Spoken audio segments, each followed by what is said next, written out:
thunder of jets in an open sky, a streak of gray, and a cheerful... A loop, a whirl, and a vertical climb, and once again you'll know it's time for the adventures of Rocky and Bullwinkle and friends. Starring that supersonic speedster, Rocket J. Squirrel, with his pal Bullwinkle the Moose, and a host of others. Hurry, Bullwinkle! The show's about to start! I'm coming as fast as I can. Wave to the people! Yay! Now what are you doing? Signing autographs. Let's see. John Smith. But your name is Bullwinkle. I know, but that's hard to spell.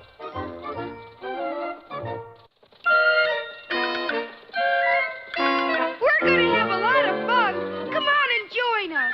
Sure, there's always room for one more.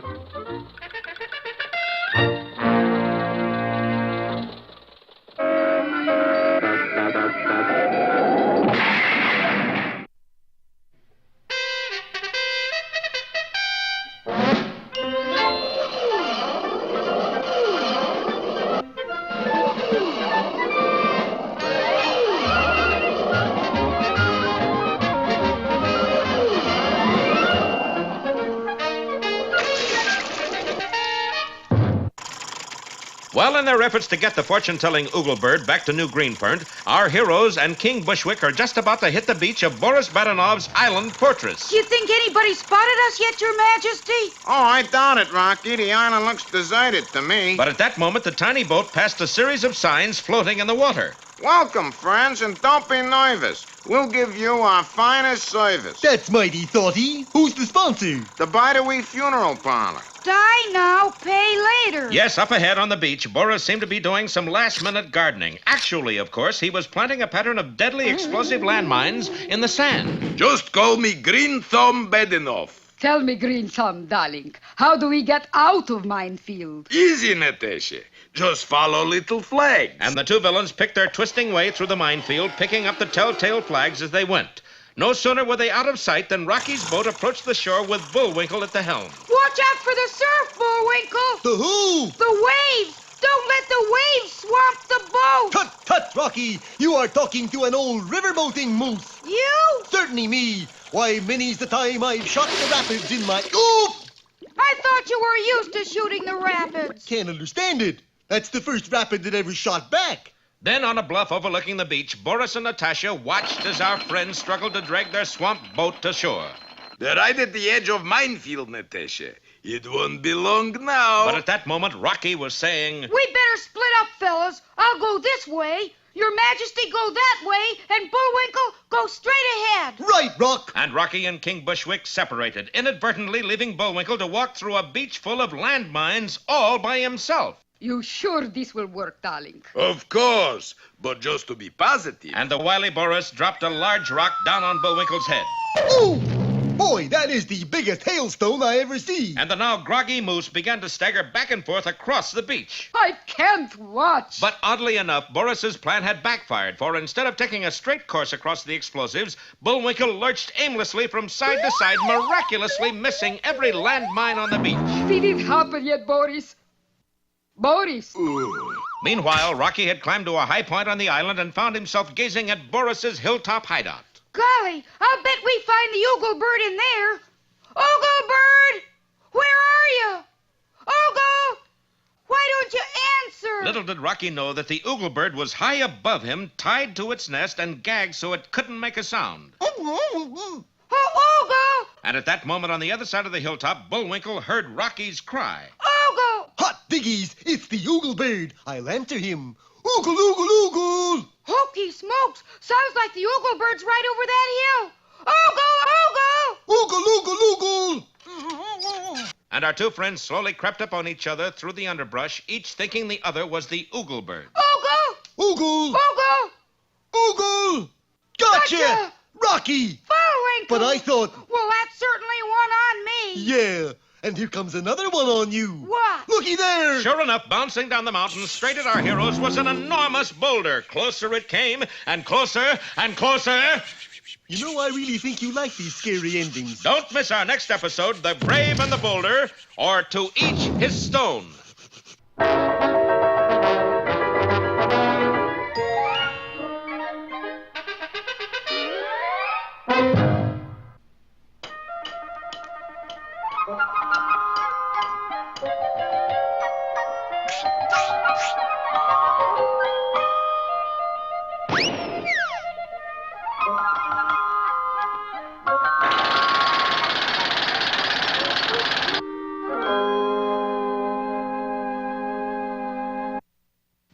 Enjoy your lunch, son? Oh, hi, Pop. This isn't lunch. So I can see. Candy, wasn't it? Uh-huh. I was going to give it to my girl for Valentine's. Instead, you gave it to your stomach. Well, she doesn't like me anymore. She's got a crush on Butch Croesus. Well, I should think you'd be heartbroken. Well, I was. For about 5 minutes. Junior, you have just displayed a perfect illustration of one of my favorite adages, to wit, time heals all wounds. And now comes the fable, right? Right. This one is entitled The Owl and the Wolf. There was once a wolf who had an uncontrollable passion for clocks. Clocks of any kind, wristwatches, sundials, anything, so long as it told the time. Oh, man, them tic-tics, ain't they the most? Now, this wolf was a highly unsavory character, for you see, he'd come by those timepieces illegally. 10 o'clock. Time for me to go to work. Work was highway robbery in the strictest sense. Stop! I am the masked clock. Usually, the coaches stopped. How about that? An express? And sure enough, the next one did. Your clocks are your lives. Please, sir, all I have is this egg timer given to me by my mother. Like that's tough, Turtle. And the cruel wolf took his booty and departed. Now, during the day, the wolf worked in a clock shop. What time do you have, Wolf? 1:30, boss. The boss was no fool. He knew that on the wages he paid the wolf, he could never afford an egg timer like that. Something was rotten in Denmark, which is where our story took place. So, you suspect the wolf of being the masked clock, eh? I do, Inspector. All right. We'll set a trap for him and see what happens. Oh, good afternoon, sir. Something I can do for you? Yes, I'd like to know how much this alarm clock is worth. The wolf could hardly control himself. Never had he seen a clock like this before. Wow, a second hand, a third hand, and even a fourth. I'll tell you what, I'll come back tomorrow and you let me know how much it's worth. Oh, and incidentally, I'll be on the midnight stage tonight. It was an ingenious trap. If the wolf were the masked clock, he would definitely stick up the midnight stage, hoping to snare the alarm clock, and the inspector would be well prepared. Halt! I am the masked clock. The wolf was there, but the inspector wasn't. For the midnight stage he had referred to was the stage of the Midnight Theater, where he was appearing as a juggler. The following morning... Oh, good morning, sir. I missed you last night. I mean, you're looking well. About this alarm clock, Wolf, how much is it worth? I can't tell you now, but I will tonight. I'll meet you on the midnight stage. You guessed it. The inspector took the ride while the wolf juggled. Look, Wolf, we can't seem to get together, can we? It has been difficult. Suddenly, out of nowhere, a masked bear appeared. Pause up! I am the masked watch. Clock. Yeah. Oh, no, you're not. I am the masked watch. Clock. Before the inspector knew what was happening, the bear grabbed the coveted alarm clock and ran off. Quick! We must stop him, the dirty thief. You stop him. I got to juggle. Matinee today. The wolf bought a ticket on the first stage leaving town. Strangely enough, so did his boss. Why aren't you minding the store, Wolf? I'm on the trail of the masked watch, that's why. Masked clock, you mean? Oh. The stage rattled on over the countryside, that is, until it reached a certain obstacle. It's the inspector. Everybody out. Okay? One of you is a masked clock. Which is it? Not I, sir. Nor I. Don't give me that. You see, I can tell which one it is by searching you and finding my alarm clock. But the two suspects remained steadfast. Look, there's something you should know. I loaded that alarm clock with TNT, and it's due to go off any second. Now confess, or we'll all be blown up. The seconds ticked by, but the wolf and the bear refused to admit anything.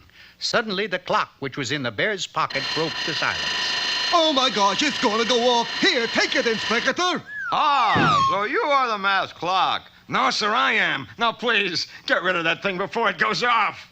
Never fear. It isn't really loaded with TNT. I just said that to trick you. Well, it may not have been loaded with TNT, but whatever it was, the clock certainly didn't work too well. The wolf, the owl, and the bear all went on to bigger and higher things. It serves him right, Pop. You bet it does. That's why I say time heals all wounds. That's not what I say. I say time wounds all heals.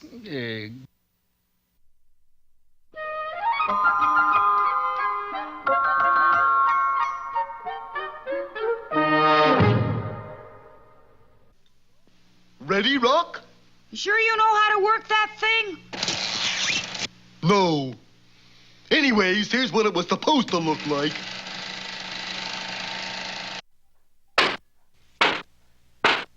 Hello again, fellow club members. I'm glad to see you could make it today. I second the motion. What motion? That we're glad we could make it today. I move we vote on it. All those in favor say aye. Aye. All those opposed? Yet. Hey, you seconded the motion. How can you vote against it? For me, nothing is impossible. Well, anyway, the motion carried, and we're all glad to see we could make it. Except me. And now it's time for the Rocky and Bullwinkle Fan Club's secret code message. Boris, give us the code. Never. I give you name, rank, and serial number is all. Come on, give us the code. Torture me, pull out my fingernails, I'll never tell. Why not? I lost it. Well, on to our next order of business. Remember, today is Good Deed Day. Rocky, what good deed will you do? Well, I'm going to be kind to animals. Including mooses, I hope. Boris, how about you? I'll double-cross 6 people. That's a good deed? Sure. Yesterday I double-crossed 10 people. What'll you do, Bullwinkle? It's time now for Bullwinkle's good deed for today. Just watch. I'm going to help this old lady across the street. Here we go, Grandma. Upsy daisy. There you are, madam. Safe and sound.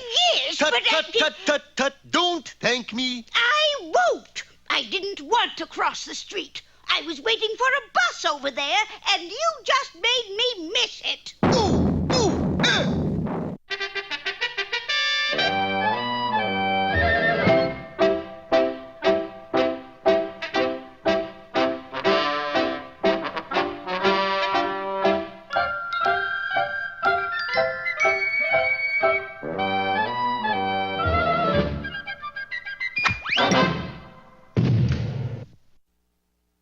Hello again, Peabody here.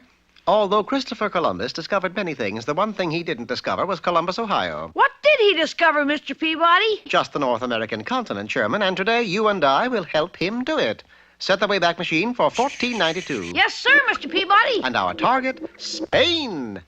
The Wayback wasted little time transporting us to the court of Ferdinand and Isabella, and there before the throne stood Columbus pleading his case. The world, she's no flat, she's around. Ridiculous. That's what you say. I say she's around. He's crazy. Oh, I don't know, Fred. Maybe he's right. Sure, I'm right, lady. The world, she's around like an orange. Like this orange? Look at that, Mr. Peabody. A square orange. And a square king, Sherman. I beg your pardon, your majesties, but Columbus is correct, you know. The world is round, and if you'll give us just 3 ships, we'll prove it. Thanks to Isabella, the king agreed, and the next morning we found 3 ships waiting for us in the harbor. It's a 3 nice-looking boats you got there. And at this time, I'd like to say bon voyage. You sound as though you weren't coming along, Mr. Columbus. That's right, I'm not. You're joking. No. You see, I'm not really gonna think the world she's around. I think she's oblong. Have a nice trip. One moment, please. It's no use trying to stop me. Ain't nothing gonna get me on those boats. And nothing would have, except that suddenly a gangplank from one of the vessels was lowered and... What do we do now, Mr. Peabody? We'll carry him aboard the flagship. But... No buts, my boy. Columbus must make this voyage. Someone else also made the voyage, a certain Gaspar Vallejo, who was Spain's most prosperous globe maker. Of all the dirty tricks, here I got 2 million square globes, and that guy Columbus, he's trying to prove that the world is around. You got no worries, Senor Vallejo. We all know there is nothing on the other side of the ocean. No? You ever hear of Elko, Nevada? I spent a week there once. I guess the only thing to do is go with the Columbus and see that he never gets it back. And you say you're a navigator, Senor Vallejo? Oh, si, senor. Very well, you're hired. With Vallejo charting our course, the three ships left the harbor and sailed out to sea. It wasn't long before Columbus came to and joined us on deck. Well, I think I run down to the delicatessen and pick up some cheese. You better not, Mr. Columbus. What's the matter? Delicatessen is closed? No, it's just that we're out at sea. I don't believe you. And so you see, sir, we had no alternative. Unless you discover the North American continent, it may not be discovered at all. You sure the world she's around? Positive. And that the ocean she just don't fall off? Take my word for it. Then how do you explain it that? It was hard to believe, but just ahead the ocean did appear to drop off into nothing. I told you the world she's a flat. Wasting no time in explanations, I ran to the wheel and spun it wildly, causing the ship to do a complete turnabout. Fortunately, the wind was with us, and we were able to sail back in the direction from which we came. We're going back to Spain, yes? We're going back to Spain, no. But, Mr. Peabody, how do you explain the ocean dropping off like that? Because we weren't on the ocean, Sherman. That navigator of ours steered us straight into Africa, right down the Zambezi River. Those were the Victoria Falls we almost went over. I'm gonna punch that navigator right in the nose. Unfortunately, Senor Vallejo had another trick up his sleeve. Stay in the back. If anyone makes him move, I'm gonna crash the ship on the shore. He's got us, Mr. Peabody. Oh, no, he hasn't. I dare you to run us onto the shore. Oh, you do you? Yes, I do. But, Mr. Peabody. I took one step forward, and Vallejo promptly spun the wheel, certain the boat would ram itself on the rocks. However, in so doing, one of the sails came about and... With Vallejo out of the way, the Nina, Pinta, and Santa Fe set a westerly course and, many months later, sighted the North American continent. Columbus had discovered America. What do you know about that? The world is around. He sure looks happy. So happy that upon dropping anchor, the first thing he did was to dive over the side and go pearl diving. Pearl diving, Mr. Peabody? Why, yes, Sherman, that's how that famous phrase was born. Which phrase is that? Columbus, the gem of the ocean.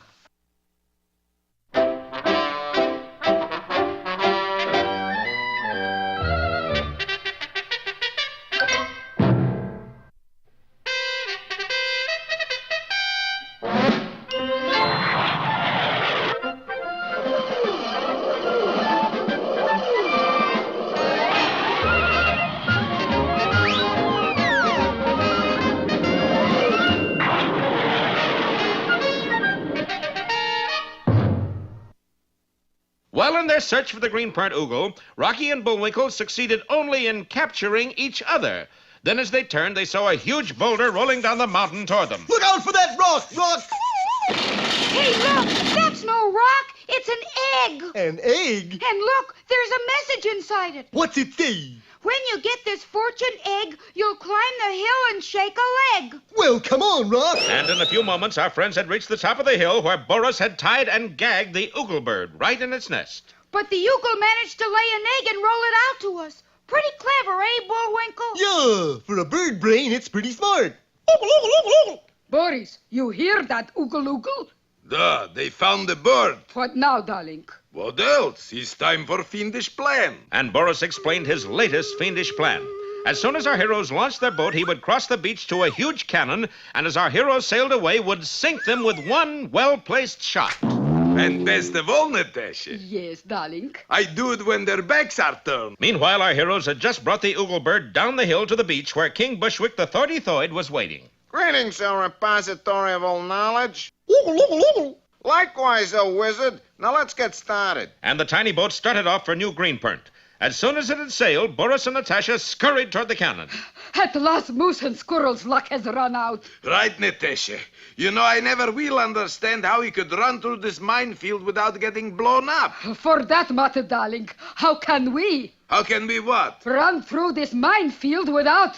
Oh, boy. Natasha, stop! Yes, in his haste to sink our friends, Boris had run into his own minefield and now stood transfixed with terror right in the middle of a beach full of high explosives. Don't move, Natasha. I'll throw a little pebble instead. Natasha, next time I get fiendish plan, do me big favor. What's that, darling? Share up my mouth. And so it wasn't long before Rocky and Bullwinkle sailed into the harbor of New Greenpernt to the cheers of the natives and of their friend, Captain Peter Wrongway Peachfuzz. Hooray! They're over this way, Jack. Oh, of course. Well, I guess we better be leaving for home, King Bushwick. Oh, sorry to see you go. And goodbye to you too, Ogle Boy, or Bird. Uh-oh. The Ooglebird wants to go with yous. Yeah, it seems to have taken a liking to Bullwinkle. But we need the Ooglebird. He's our wizard. Who's going to make our predictions for us if he goes? Hey, I think I know just the solution, Your Majesty. And so the next day saw the installment of a brand new Wizard of New Greenpernt, Captain Peter Peachfuzz. But Rocky, he's never been right in his whole natural-born life. That's just it, Bullwinkle. I told him to do just the opposite of what he says. Yes, from that moment on, every Peachfuzz prediction was taken backwards with great success. Weather report. Fair and warmer, continued sunshine. Get your umbrellas, boys. It's going to rain cats and dogs. Meanwhile, Rocky and Bullwinkle sail into the sunset with a valuable new friend. That's an Ooglebird prediction, folks. Meaning what? Meaning, be with us next time, won't you, if you're a boy or girl, to see the further adventures of... Rocky the Flying Squirrel.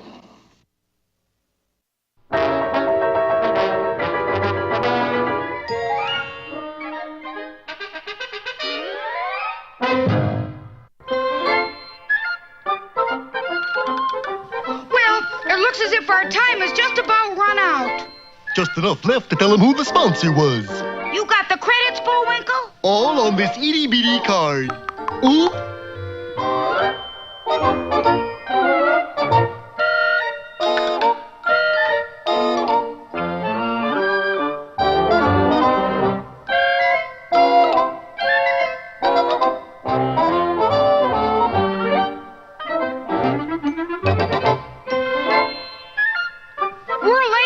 Bullwinkle. Right.